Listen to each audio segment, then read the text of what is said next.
വിജയകരമായ ദാമ്പത്യം അത് വെറുമൊരു യാത്രയല്ല, അതൊരു കലയാണ്. ഒരു ബന്ധം എന്നത് വെറുമൊരു കൂട്ടുകെട്ടല്ല, അത് വളരാനും പുഷ്പിക്കാനും നിരന്തരമായ ശ്രദ്ധയും പരിചരണവും ആവശ്യമുള്ള ഒരു ഉദ്യാനം പോലെയാണ്.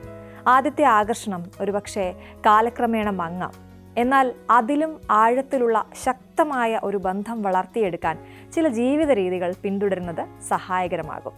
ഒരു ദാമ്പത്യം വിജയകരമായി മുന്നോട്ട് കൊണ്ടുപോകുന്നതിന് 5 പ്രധാന കാര്യങ്ങളാണ് ഇവിടെ പറയാൻ പോകുന്നത്. വ്യക്തിപരമായ വളർച്ച ഒന്നാമത്തേത് അതാണ്. ഒരു ബന്ധത്തിലുണ്ടാകുന്ന വെല്ലുവിളികൾക്ക് പിന്നിലെ സ്വന്തം പങ്ക് മനസ്സിലാക്കുക എന്നതാണ് ഏറ്റവും പ്രധാനപ്പെട്ട കാര്യം. ഭർത്താവിനും ഭാര്യയ്ക്കും അവരവരുടേതായ കുറവുകളും പോരായ്മകളും ഒക്കെ ഉണ്ടാകാം. പരസ്പരം പഴിചാരാതെ സ്വന്തം ഭാഗത്തെ തെറ്റുകൾ തിരിച്ചറിഞ്ഞ് ആത്മാർത്ഥമായിട്ട് ക്ഷമ ചോദിക്കാൻ തയ്യാറാവുക. ഇത് അഹംഭാവത്തെ മാറ്റിവെച്ച് വിനയത്തോടെ തെറ്റുകൾ അംഗീകരിക്കാനുള്ള മനസ്സ് കാണിക്കുന്നതിലൂടെ സാധ്യമാകും. പ്രശ്നങ്ങൾ പരിഹരിക്കുന്നതിനുള്ള വഴി കണ്ടെത്താൻ ഇത് സഹായിക്കും. അപ്പോൾ ഞാനാണ് ശരി എന്ന ചിന്തയ്ക്ക് പകരം നമ്മൾ ഒരുമിച്ച് ഈ പ്രശ്നം എങ്ങനെ പരിഹരിക്കുമെന്ന ചിന്തയ്ക്ക് മുൻതൂക്കം ലഭിക്കും. രണ്ടാമത്തെ പോയിന്റ് നോക്കാം. സ്വന്തം ജീവിതം ജീവിക്കുക. അതായത് ഒരുമിച്ചുള്ള ജീവിതം സന്തോഷപ്രദമാണെങ്കിൽ പോലും ഓരോ വ്യക്തിക്കും അവരവരുടേതായ സ്വകാര്യ ഇടം ആവശ്യമാണ്. പങ്കാളികൾ ഒരുമിച്ച് ജോലി ചെയ്യുകയാണെങ്കിൽ ഈ ആവശ്യം കൂടുതൽ പ്രധാനമാണ്. വ്യത്യസ്ത സമയങ്ങളിലുള്ള ജോലികൾ, സ്വന്തം ഹോബികൾ അല്ലെങ്കിൽ സുഹൃത്തുക്കളോടൊപ്പം സമയം ചെലവഴിക്കുക എന്നിവയെല്ലാം ഈ സ്വകാര്യത ഉറപ്പാക്കാൻ സഹായിക്കും. ഉദാഹരണത്തിന്, ഭാര്യയ്ക്ക് സ്വന്തം കൂട്ടുകാരുമായി കറങ്ങാൻ പോകാനും ഭർത്താവിന് സ്വന്തം ഇഷ്ടങ്ങൾക്കനുസരിച്ചുള്ള സിനിമ കാണാനും ഒക്കെ സമയം കണ്ടെത്താം. ഇത് ബന്ധത്തിന് പുറത്ത് പുതിയ അനുഭവങ്ങളും കാഴ്ചപ്പാടുകളും ഒക്കെ നേടാൻ സഹായിക്കുന്നു. അങ്ങനെ ലഭിക്കുന്ന ഊർജവും സന്തോഷവുമാണ് ഒരുമിച്ച് ചെലവഴിക്കുന്ന നിമിഷങ്ങളെ കൂടുതൽ സജീവമാക്കുന്നത്. മൂന്നാമത്തെ പോയിന്റ്, പരസ്പരം പിന്തുണ നൽകുക.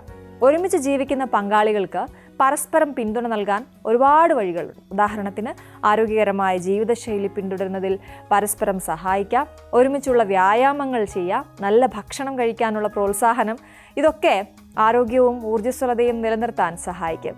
നമ്മുടെ ശാരീരികവും മാനസികവുമായ ആരോഗ്യം വികാരങ്ങളെയും പെരുമാറ്റത്തെയും നേരിട്ട് സ്വാധീനിക്കുന്നുണ്ട്. അതിനാൽ ഊർജ്ജസ്വലമല്ലാത്ത ഒരവസ്ഥയിൽ നിന്ന് വരുന്ന ചെറിയ പ്രശ്നങ്ങൾ പോലും വലിയ വഴക്കുകളിലേക്ക് നയിക്കാൻ സാധ്യതയുണ്ട്. അതിനാൽ ആരോഗ്യകരമായ ജീവിതം നയിക്കുന്നതിലൂടെ അനാവശ്യമായ തർക്കങ്ങൾ ഒഴിവാക്കാൻ നമുക്ക് സാധിക്കും. നാലാമത്തെ പോയിന്റ്, തുറന്ന് സംസാരിക്കുക. എല്ലാ ബന്ധങ്ങളിലും അഭിപ്രായ വ്യത്യാസങ്ങൾ ഉണ്ടാകാറുണ്ട്, അത് സ്വാഭാവികമാണ്.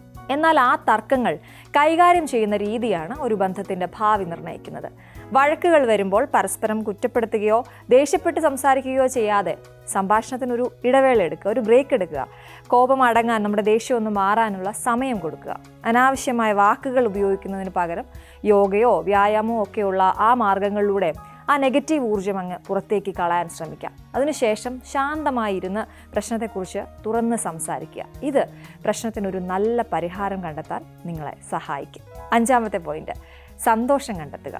ജീവിതത്തിൻ്റെ തിരക്കിനിടയിൽ ഒരു ബന്ധത്തിൽ സന്തോഷവും ആനന്ദവും കണ്ടെത്താൻ പലപ്പോഴും നമ്മൾ മറന്നു പോകാറുണ്ട്. ബന്ധത്തിൻ്റെ ആഴം കൂട്ടാൻ ചെറിയ കാര്യങ്ങളിൽ പോലും സന്തോഷം കണ്ടെത്താൻ ശ്രമിക്കുക.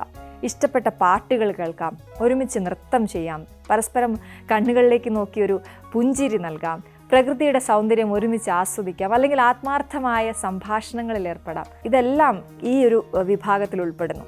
ശാരീരിക അടുപ്പം പോലെ തന്നെ പ്രധാനമാണ് വൈകാരികമായ അടുപ്പവും. ജീവിതത്തിലെ ഓരോ നിമിഷത്തിലും സന്തോഷം കണ്ടെത്താനുള്ള മനഃപൂർവ്വമായ ശ്രമം ഒരു സാധാരണ ബന്ധത്തെ പോലും ഊർജ്ജസ്വലവും സന്തോഷകരവുമാക്കും.